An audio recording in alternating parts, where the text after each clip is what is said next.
Gente de la tierra de guerra, los lipes en las tradiciones andinas y el imaginario colonial, libro de José Luis Martínez, publicado por el Fondo Editorial de la Pontificia Universidad Católica del Perú y el Centro de Investigaciones Diego Barros Arana. ¿Y quiénes eran los lipes? Era un grupo étnico del altiplano andino cuya principal característica era la rebeldía. Los incas los describieron como salvajes y los españoles renegaban de ellos porque se negaban al trabajo servil. En este libro, todo sobre los lipes. Y en el Centro Cultural de la Católica en San Isidro, una exposición importantísima, trascendental en estos días, sobre uno de los artistas plásticos más importantes del siglo XX.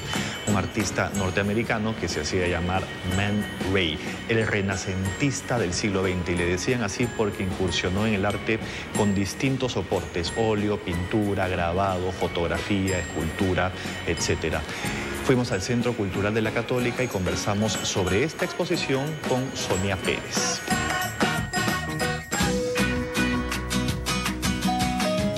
Cuéntame un poco ya yendo a la vida de este señor. Estábamos conversando ahorita, yo tenía la idea que era básicamente fotógrafo, pero se inicia como pintor. Man Ray se inicia como pintor, realiza una serie de óleos, hace aerografías, que era pintar a través de una pistolita de aire que él mismo creó para facilitar su pintura. Pero bueno, al inicio él no era muy conocido, su obra no era muy reconocida y él lo que hacía era registrar mucho su obra a través de la fotografía. Y es así que él incursiona en la fotografía.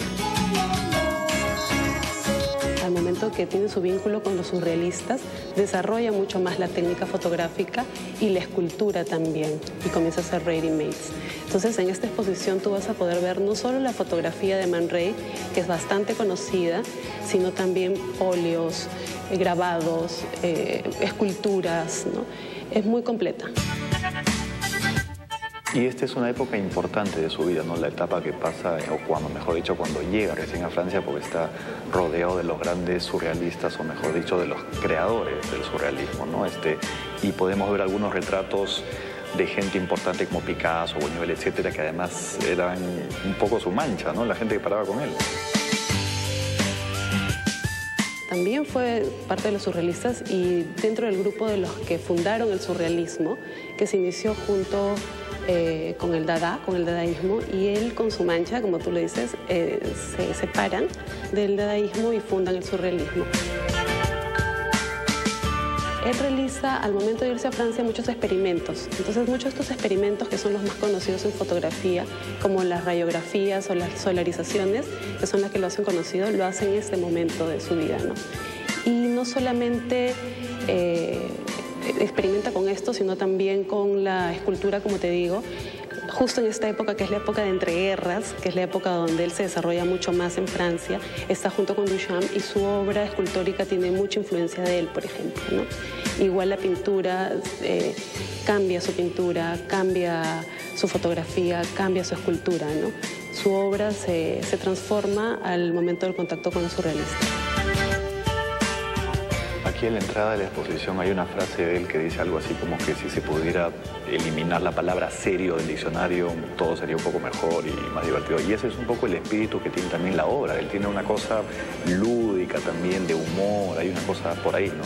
Sí, en realidad es bastante lúdica su obra. Si tú te das cuenta y empiezas a entrar en contacto con su obra, él como que se ríe un poco de las cosas cotidianas, juega un poco con todas esas cosas, inclusive hasta a mí me hizo una broma a los años, ¿no? Digamos, tiene una obra que se llama Peso Pluma, que son unas plumitas, pero cuando yo cargué la obra pesaba muchísimo, la base tenía un peso bastante intenso, ¿no?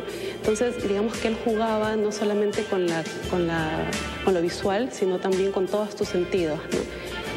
Sí, tenía un componente de humor dentro de sus creaciones, bastante. Gracias.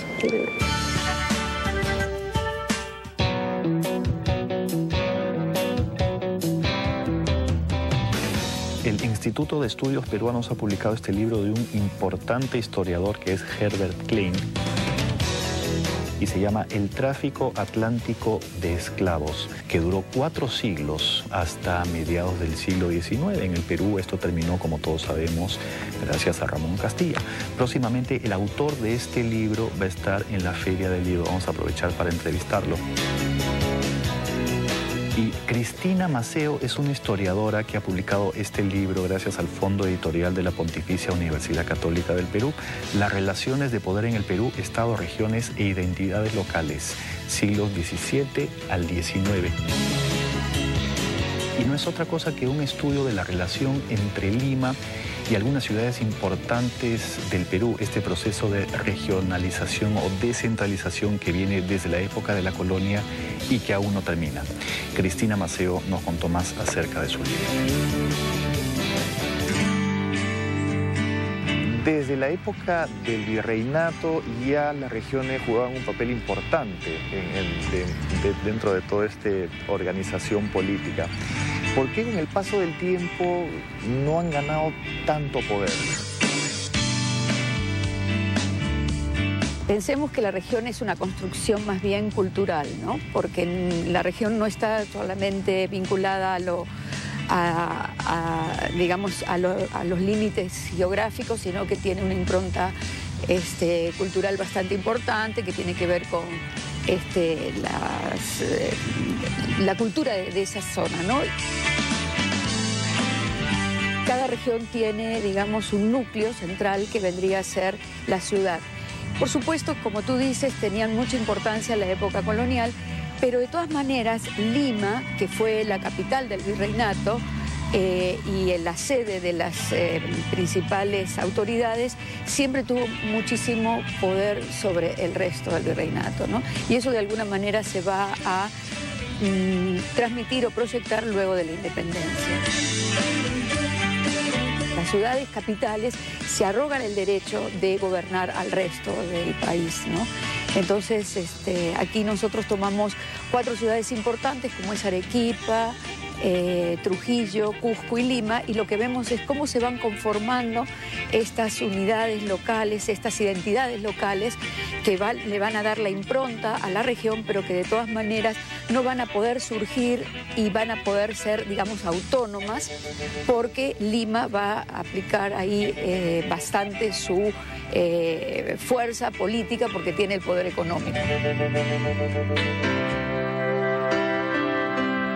Estas 4 ciudades, además de ser las ciudades más importantes en el virreinato, siguen siendo ahora las ciudades más importantes del Perú. Claro. ¿Qué tendría que pasar, ya proyectándonos hacia el futuro, dejando un poco de la historia, para que estas ciudades compitan en importancia con Lima?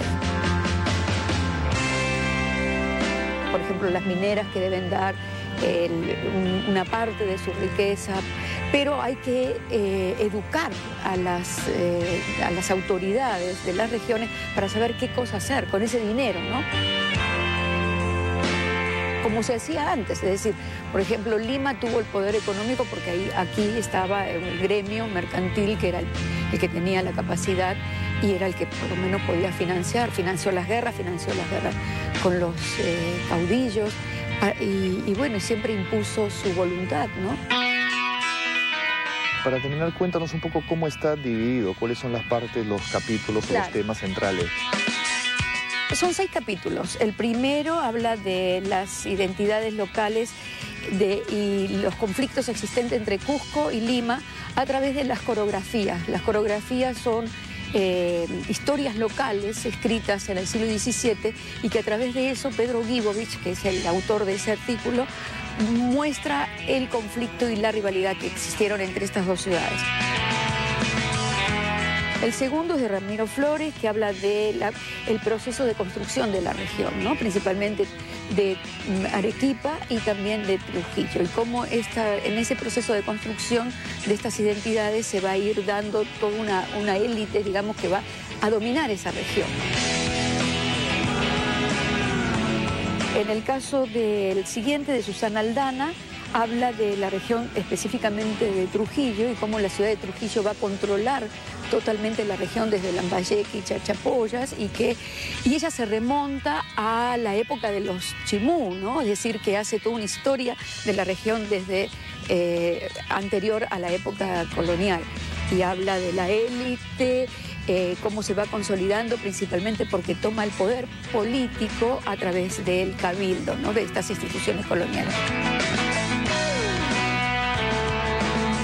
Luego viene el artículo mío que es sobre el Estado colonial, la transformación del Estado colonial, y que se ve el tránsito de la colonia a la república y cómo ese tránsito, a pesar de que se quiebra el sistema colonial, hay muchas permanencias, ¿no? Como esta élite que tenía poder antes de la independencia y que es la que incluso va a financiar la guerra contra insurgentes, contra los independentistas, que es el Consulado de Comercio y los comerciantes, van a mantenerse a lo largo del siglo XIX y son los que después van a financiar las guerras entre los caudillos.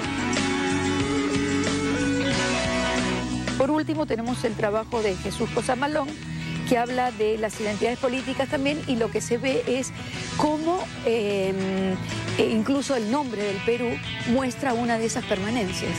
El nombre del Perú, otros países, como decíamos, Nueva España va a ser llamada México, el Río de la Plata Argentina, lo que era Nueva Granada Colombia.